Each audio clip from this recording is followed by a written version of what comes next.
మొత్తం దాంట్లో రెండోది జగన్మోహన్ రెడ్డి గారి ప్లాన్ బి ఏంటి ఇక్కడ? హ్మ్.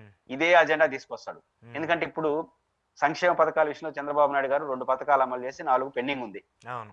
నా అంచనా ప్రకారం అన్ని పథకాలు అమలు చేయడం సాధ్యం కాదు. అవ్వదు. అది చంద్రబాబు గారు పరోక్షంగా చెప్తున్నాడు. 1 ఇయర్ వరకు అనుకో చేసేదానికి ప్రయత్నిస్తున్నాం అనే మాటకి విలువ ఉంటుంది. 2 ఏళ్ల తర్వాత కూడా అన్నారంటే ప్రజలు నమ్మరు. కాబట్టి జగన్ ఏం చేస్తాడు? అమ్మఒడి లేదా తల్లికి వందనం లేదా రైతు భరోసా ఇవన్నీ గాని ఎన్నికల్లో గాని మీరు తెలుగుదేశం గెలిపిస్తే ఇక శాశ్వతంగా ఇవ్వడు. ఆలోచించుకోండి. ఇప్పుడు గాని ఆయన ఓడించారంటే ఇస్తాడు అంటాడు. ఇది ఎట్ట పని చేస్తుంది? చంద్రబాబు నాయుడు గారు ఇచ్చిన హామీల అమలు కోసం ఇది రెఫరెండం అంటాడు. ఎవరు?